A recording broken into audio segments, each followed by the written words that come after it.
ठीक ठीक लौटूंगी अशरफ और शैलेंद्र, आप सभी बने रहिएगा। इसी बीच एक बड़ी खबर का जिक्र कर लेते हैं। कांग्रेस से कमलनाथ से दूरी बनाना शुरू कर दी है। कांग्रेस के प्रदर्शन से कमलनाथ की फोटो नदारद है। बता दें, प्रदर्शन के बैनर से कमलनाथ की फोटो हटा दी गई है। आयकर विभाग के खिलाफ प्रदर्शन में यह बैनर लगाया गया था। बैनर में जीतू पटवारी, उमंग सिंगार, हेमंत कटारे की फोटो है, लेकिन कमलनाथ नहीं है। बैनर से दिग्विजय सिंह की तस्वीर भी गायब है।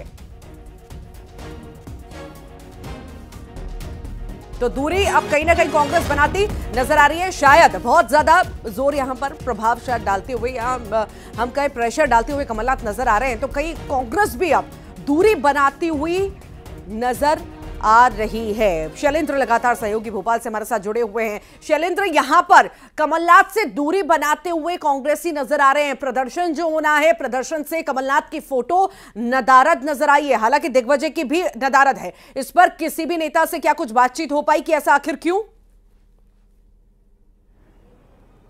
देखिए, बिल्कुल अगर मैं आपको बताऊं, आयकर विभाग के सामने जो धरना दिया जा रहा है उसमें मध्य प्रदेश के तमाम दिग्गज नेताओं की तस्वीरें, यहां तक कि सोनिया गांधी और ठीक यहाँ पे रोकती हूँ। इसी बीच एक और बड़ी खबर है। यहाँ पर अशरफ बता रहे हैं, अशरफ के पास शायद बड़ी जानकारी है, फिर से शायद झंडा लगाने का सिलसिला शुरू हो चुका है। ये तस्वीर आपको दिखा रहे हैं। अभी कुछ देर पहले हमने देखा कमलनाथ के घर पर ये मीडिया में जो खबरें चली हैं, जी क्या देखिए, जो खबरें मीडिया में चली उसके बाद एकदम हरकत में आए कमलनाथ के ऑफिस के लोग, और अब ये फिर उन्होंने झंडा लगा दिया, वापस वो झंडा लगाया। आप देख रहे हैं लाइव तस्वीरें।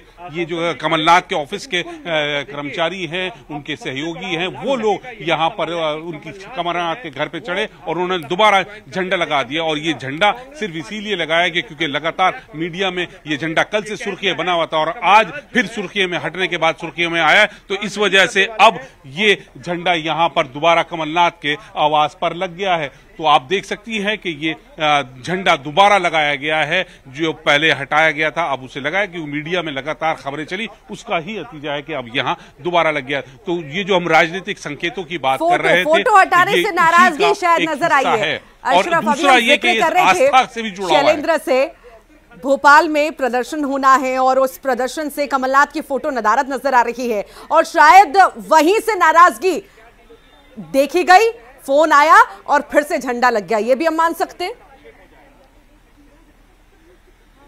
हाँ बिल्कुल, देखिए कहीं ना कहीं कुछ तो है। देखिए, इसे आप राजनीतिक रूप से भी जोड़ के देख सकते हैं और आस्था से भी देख सकते हैं, क्योंकि कमलनाथ जो है भगवान हनुमान के बहुत बड़े भक्त हैं। उनके आप उनको बहुत मानते हैं, उनका पूरा परिवार मानता है और उनके ऑफिस के जो लोग हैं वो भी हनुमान जी को बहुत मानते हैं। और ये श्री राम का झंडा है और जो हनुमान श्री राम के भक्त है, तो ये आस्था से जुड़ा हुआ मुद्दा है।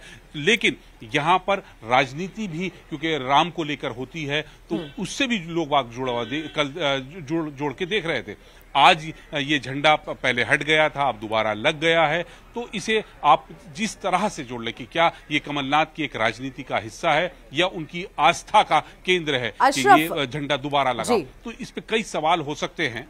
जी, सवाल कई सारे हो सकते हैं, पर यहाँ पर अशरफ देखिए, सवाल ये भी उठता है कि राजनीतिक लाभ पाने के लिए या अपनी मौजूदगी दर्ज कराने के लिए या कोई भी हम पहलू कहें, उसके लिए क्या आप आस्था का, भगवान के नाम का इस्तेमाल करेंगे? क्या आपका मन किया तो झंडा लगा दिया, आपका मन किया तो आपने हटा दिया? नाम तो वैसे भी लेते हैं ना लोग, पर आपका मन किया तो लगा दिया, मन किया तो हटा दिया। ये कैसा संदेश देने की कोशिश है? बिल्कुल, देखिए ये एक राजनीतिक रूप से है और मैं फिर आपसे कह रहा हूं कि आस्था है, आस्था उनकी अपनी जगह है। लेकिन हाँ, इस झंडे के जरिए जो संकेत मिल रहे थे, राजनीतिक संकेत थे, वो अपनी जगह हैं, वो अपनी जगह बरकरार हैं। पहले झंडा लगाया, फिर हटा और फिर लग गया, तो आप इसे किसी भी नजरिए से देख सकती हैं। लेकिन हाँ, ये जरूर है कि इसके मायने बहुत निकलते हैं। हर आदमी अपने हिसाब से इसके मायने निकाल सकता है। आस्था पर कोई सवाल नहीं है, आस्था अपनी जगह है, लेकिन राजनीतिक रूप से अगर आप देखें तो इसके कई मायने निकलते हैं और हर आदमी अपने हिसाब से सोच के मायने लगा सकता है। कमलनाथ के इसके मायने हो सकते हैं, वो साफ कह दें कि मेरे लिए तो ये आस्था का केंद्र है, इससे कोई राजनीतिक रूप। लेकिन जो विपक्ष के लोग हैं, जो भाजपा के लोग हैं या कांग्रेस में जो कमलनाथ के विरोधी हैं, वो इसको दूसरी तरह से कह सकते हैं कि ये कमलनाथ राजनीतिक रूप से संकेत दे रहे हैं। तो कई चीजें हैं। आज का जो स्थिति है वो बहुत ज्यादा कंफ्यूजन वाली है, कुछ असमंजस है, क्योंकि अभी तक कमलनाथ खुद ने अभी तक नहीं कहा कि मैं भाजपा में शामिल हो रहा हूं। उन्होंने कहीं ऐसा जिक्र नहीं किया। वो लगातार यही कह रहे हैं कि मीडिया में है और कहीं जाऊंगा तो मैं बताऊंगा। तो आज उनकी जो मीटिंग हो रही है, हो सकता है इस मीटिंग में कोई अंतिम फैसला लिया जाए और ये तय हो जाए कि आगे कमलनाथ क्या रणनीति लेंगे, उनका अगला कदम क्या होगा। तो थोड़ा इंतजार करना पड़ेगा। ये मीटिंग अंदर जारी है, उसके बाद कोई फैसला निकलेगा। और जैसा सज्जन सिंह वर्मा अंदर मीटिंग में शामिल होने से पहले जाते हुए कह के गए हैं कि मीटिंग के बाद कमलनाथ खुद मीडिया से बात करेंगे, तो उम्मीद करते हैं कि कमलनाथ मीडिया के सामने आए और पूरी स्थिति जो है, जो ये राजनीतिक धुंध जो छाई हुई है, उनके भविष्य को लेकर सस्पेंस बना हुआ है, वो खत्म हो जाए और अपनी बात स्पष्टता से रखे। जी अशरफ, कयास देखिए, कयासों पर ही हम बात कर रहे हैं, संकेतों पर ही हम बात कर रहे हैं, और संकेत खुद कांग्रेस दे रही है, कमलनाथ दे रहे हैं और नकुलनाथ दे रहे हैं। यहां पर हम ये भी मान सकते हैं कि अंदर खाने में लंबी चर्चा चली, लंबा मंथन चला, मान मनोबल की स्थिति भी बनी, संवाद किया गया, पर शायद बात नहीं बनी। शायद हो सकता है कि कमलनाथ तो रुकना चाह रहे हो कांग्रेस में, पर बीजेपी में भेजना चाह रहे हो नकुलनाथ को, पर कांग्रेस ने जैसा कि स्पष्ट कर दिया था कि ऐसा पॉसिबल नहीं है, या तो दोनों जाइए या तो दोनों रहिए, ऐसा माने, तभी शायद फिर से झंडा लगाना पड़ गया है।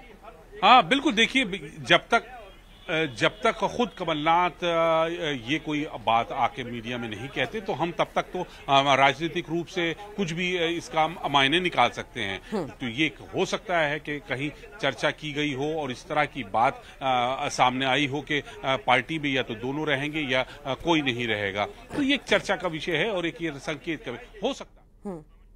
अभी तक संशय बना हुआ है, क्या होगा, क्या कमलनाथ रहेंगे? ठीक। अशरफ, लौटूंगी आपके पास। पवन पटेल जबलपुर से हमारे साथ जुड़े हुए, उनका भी रुख कर लेते, बहुत देर से वो जुड़े हुए। पवन, आखिर जबलपुर में कैसी हलचल है? चूंकि आज अभियान, ज्वाइनिंग अभियान भी शुरू हुआ है बीजेपी का, तो वहां से कुछ हलचल की खबर?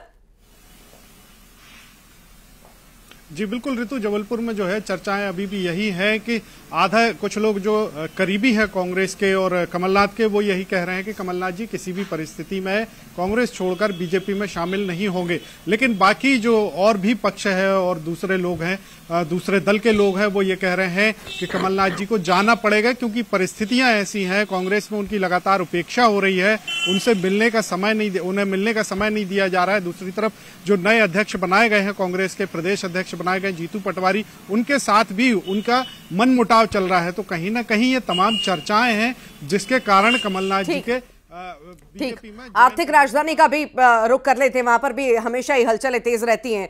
आखिर मिथिलेश, वहां पर कैसी स्थिति, हलचल है क्या कुछ? कई बड़ी हम माने बड़ी टीम उठकर के शायद बीजेपी में जाने के लिए तैयार हो चुकी, अभियान की भी शुरुआत, ज्वाइनिंग अभियान की शुरुआत हो चुकी है।